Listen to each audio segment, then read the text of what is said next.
Delivery giant FedEx अपने airplanes पर एक बार फिर से एंटी मिसाइल सिस्टम लगाना चाहता है। इससे पहले अर्ली 2000 में फेडेक्स अपने 10 कार्गो प्लेन्स को यूएस एयर स्पेस में ऑपरेट करता था, जिन पर लेजर एंटी मिसाइल सिस्टम लगे थे। लेकिन ये लेजर सिस्टम पहले लगाए गए और फिर क्यों हटा दिए गए, और एक ट्रांसपोर्ट कंपनी को अपने कार्गो प्लेन्स पर मिलिट्री ग्रेड इक्विपमेंट लगाने की जरूरत ही क्यों है। जेम टीवी की वीडियोस में एक बार फिर से खुशामदीद। नाजरीन, 2003 में एक ऐसा वाकया हुआ जिसने इंटरनेशनल मीडिया की अटेंशन घेर ली। DHL कार्गो के एक प्लेन ने इराक के कैपिटल बगदाद से अभी टेक ऑफ ही किया था कि जमीन से एक मिसाइल आया और प्लेन के लेफ्ट विंग पर आ लगा। इस मिसाइल ने प्लेन के विंग को डैमेज तो किया, लेकिन खुशकिस्मती थी कि वो बॉडी से अलग नहीं हुआ और पायलट ने फौरन प्लेन को वापस लैंड करवाकर अपने साथ 2 क्रू मेंबर्स की भी जान बचा ली। इस किस्म के हमले में जो हथियार इस्तेमाल किया जाता है उसको अमूमन मैन पैड्स कहते हैं। ये पोर्टेबल वेपन ना ही इतना महंगा होता है और ना ही इसको ऑपरेट करने के लिए ज्यादा ट्रेनिंग की जरूरत होती है। सिर्फ 1.5 मीटर तक लंबा और 17 kg वजनी ये वेपन आसानी से कोई भी अपने कंधे पर उठा सकता है। ये 10 किलोमीटर दूर उड़ने वाले जहाज को आसानी से अपना टारगेट बना सकता है और 6 किलोमीटर तक ये प्लेन को फॉलो भी कर सकता है। यही वजह है कि मैन पैड्स टेररिस्ट ग्रुप्स का फेवरेट एंटी एयरक्राफ्ट मिसाइल है। मैन पैड्स की ब्लैक मार्केट में खरीदो फरोख्त इतनी कॉमन हो गई कि एक वक्त आया जब ये सीरियस मसला बन चुका था। 1975 से लेकर अब तक 60 से भी ज्यादा सिविलियन एयरक्राफ्ट्स को इस वेपन के जरिए टारगेट किया जा चुका है, जिसमें 1000 से भी ज्यादा जानें जा चुकी हैं। जब टेररिस्ट किसी जहाज को टारगेट करते हैं तो कीमती जानें जाया होने के साथ साथ और भी कई नुकसान इससे जुड़े होते हैं, जिसमें इकोनॉमी का डाउनफॉल सबसे बड़ा फैक्टर है। एक सर्वे के मुताबिक जब कोई सिविलियन एयरक्राफ्ट अटैक की जद में आता है तो इसमें होने वाला डायरेक्ट नुकसान 1000 करोड़ US डॉलर्स तक होता है, लेकिन कंट्री की इकोनॉमी पर होने वाला इनडायरेक्ट नुकसान हमारी सोच से भी ज्यादा होता है, क्योंकि जब भी कोई ऐसा हादसा होता है तो 70% तक लोग खौफ के मारे अगले कई महीनों तक ट्रेवल ही नहीं करते। इसकी जीती जागती एग्जाम्पल हमें 9/11 के अटैक्स के बाद देखने को मिली थी। इस बढ़ते हुए खतरे के जवाब में 2003 के अंदर US कांग्रेस ने कदम उठाया और कमर्शियल एयरप्लेन्स को मैन पैड से बचाने के लिए कोशिश शुरू कर दी। इस प्रोग्राम को काउंटर मैन पैड्स का नाम दिया गया, जिसमें मिलिट्री टेक्नोलॉजी को इस्तेमाल करके एंटी मिसाइल सिस्टम बनाने का फैसला किया गया। पर क्योंकि ये एंटी मिसाइल सिस्टम किसी मिलिट्री प्लेन पर नहीं बल्कि कमर्शियल प्लेन्स पर लगने थे, इसी वजह से इनमें कुछ चेंजेस करने की जरूरत थी। US होमलैंड सिक्योरिटी ने ये काम 2 अलग अलग कंपनीज के जिम्मे लगाया। एक थी BAE सिस्टम्स और दूसरी कंपनी थी नॉर्थरॉप ग्रामन। BAE सिस्टम ने जेट आई नामी सिस्टम डेवलप किया, जबकि नॉर्थरॉप ग्रामन के बनाए गए सिस्टम को गार्डियन का नाम दिया गया। ये सिस्टम प्लेन के फ्यूजलाज के नीचे इंस्टॉल किए गए, जो आने वाले मिसाइल को डिटेक्ट करके उसको ख़त्म तो नहीं कर सकते थे, लेकिन लेज़र बीम फेंक कर मिसाइल को कंफ्यूज करके उसकी डायरेक्शन चेंज कर सकते थे।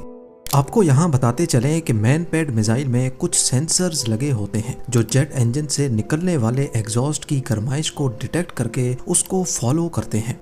इन मिसाइल की स्पीड किसी कमर्शियल प्लेन की स्पीड से 2.5 टाइम्स ज़्यादा होती है। इसी वजह से ये बड़ी आसानी से प्लेन तक पहुंचकर उनको हिट कर सकते हैं। एंटी मिसाइल सिस्टम से निकलने वाली लेज़र बीम मिसाइल के सेंसर को कंफ्यूज करके उसको टारगेट से दूर लेकर जाती है। BAE ने अपना सिस्टम अमेरिकन एयरलाइंस के 3 बोइंग 767 पैसेंजर प्लेन्स पे लगाया, जबकि नॉर्थरॉप ग्रामन ने अपना गार्डियन पॉड फेडेक्स के 10 कार्गो प्लेन्स में इंस्टॉल किया। दोनों कंपनीज के अलग अलग सिस्टम्स को इंस्टॉलेशन से पहले डमी जेट इंजन पर टेस्ट भी किया गया था। इस काम के लिए काफी ऊंचाई पर पहाड़ों के बीच वायर्स लगाई गईं, जिन पर डमी प्लेन्स को अटैच किया गया। इस प्लेन पर एंटी मिसाइल सिस्टम और जेट इंजन भी लगाया गया, जो कमर्शियल एयरलाइन जितनी हीट निकालता था। एक नहीं, दो नहीं, बल्कि कई मर्तबा टेस्ट मिसाइल फायर करने के बाद ये देखा गया कि दोनों कंपनीज की तरफ से बनाया जाने वाला एंटी मिसाइल सिस्टम कामयाबी से मिसाइल को अपने से दूर कर रहा है। लेकिन उसके बावजूद भी 2008 में जिन जिन प्लेन्स पर ये सिस्टम्स इंस्टॉल किए गए थे उनको वापस निकाल दिया गया, और उसकी सबसे बड़ी वजह थी इन पर होने वाला खर्चा और एक्सपोर्ट कॉम्प्लिकेशन। इस एक एंटी मिसाइल सिस्टम की कीमत 10 लाख यूएस डॉलर्स थी।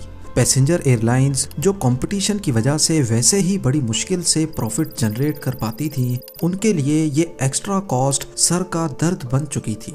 इसके अलावा इस सिस्टम की रेगुलर मेंटेनेंस एयरलाइन ऑपरेशन को डिस्टर्ब कर रही थी। कई मर्तबा तो अमेरिकन एयरलाइंस के उन तीनों जहाज़ों को बगैर एंटी मिसाइल सिस्टम एक्टिवेट किए ही जाने दिया जाता था।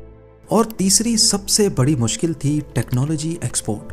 अब क्योंकि ये टेक्नोलॉजी अमेरिकन मिलिट्री की थी और जहाज जब ये सिस्टम लेके कंट्री से बाहर जाएंगे तो इस बात के काफ़ी चांसेस हैं कि ये टेक्नोलॉजी लीक हो जाएगी। इसी वजह से एयरलाइंस को पाबंद किया गया कि वो अगर एंटी मिसाइल सिस्टम लगवाएंगे तो उनको एक्सपोर्ट लाइसेंस का खर्चा भी बर्दाश्त करना होगा। ये सॉल्यूशन किसी भी तरह से लॉजिकल नहीं था, क्योंकि ये प्रैक्टिस अमेरिकन एयरलाइंस के लिए तो लाजमी की जा सकती थी, लेकिन दूसरी कंट्रीज की एयरलाइंस ये सिस्टम ना लगवाकर अपनी कॉस्ट बचा सकेंगी और कंपटीशन में पैसेंजर्स को सस्ते टिकट भी दे पाएंगी। तो इन शॉर्ट ये सिस्टम अमेरिकन एयरलाइन बिजनेस के लिए सुसाइड से कम नहीं था। कमर्शियल एयरप्लेन्स पर एंटी मिसाइल सिस्टम अनइंस्टॉल करवाने के करीब 10 सालों के बाद 2019 में फेडेक्स ने एक बार फिर से लेजर मिसाइल डिफेंस सिस्टम के लिए अप्लाई किया। इस नए सिस्टम में और पहले लगने वाले सिस्टम में फर्क सिर्फ इतना है कि ये टेक्नोलॉजी फेडेक्स खुद इंट्रोड्यूस करवा रहा है और इस पर सारा खर्चा भी फेडेक्स खुद ही करेगा। पर सवाल ये है कि फेडेक्स जैसी कार्गो कंपनी के लिए एंटी मिसाइल सिस्टम इतना ज़रूरी क्यों है? असल में इनके बिजनेस नेचर के हिसाब से इनको ऐसी लोकेशंस पे भी जाना होता है जहां टेररिस्ट एक्टिविटीज़ बहुत ज़्यादा हैं। इसके बरक्स पैसेंजर एयरक्राफ्ट्स ज़्यादातर ऐसी डेस्टिनेशंस पर जाते ही नहीं हैं जहां हालात कशीदा होते हैं। कार्गो प्लेन्स अक्सर कीमती और सेंसिटिव चीज़ें भी ट्रांसपोर्ट करते हैं, जिसमें इलेक्ट्रॉनिक्स, फार्मास्यूटिकल्स और कभी कभार मिलिट्री इक्विपमेंट भी होता है। इस कार्गो को मिसाइल से बचाना फाइनेंशियल और नेशनल लॉज से बचने के लिए बहुत ज़्यादा ज़रूरी है। इसके अलावा फेडेक्स या डीएचएल के कार्गो प्लेन्स में जो भी सामान जाता है, बेशक उसकी इंश्योरेंस तो पहले से हो रखी होती है, लेकिन कुछ सामान ऐसे भी होते हैं जो इंश्योरेंस की रकम से ज़्यादा इम्पोर्टेंट होते हैं। अगर कभी इन कार्गो प्लेन्स पर हमला हुआ तो इससे होने वाला सबसे बड़ा नुकसान ना ही सामान के मालिकान को होगा और ना ही इंश्योरेंस कंपनीज को, बल्कि ये नुकसान फेडेक्स जैसी कार्गो कंपनीज को होगा, क्योंकि अगली बार लोग अपना सामान बुक करवाने से पहले 10 बार सोचेंगे।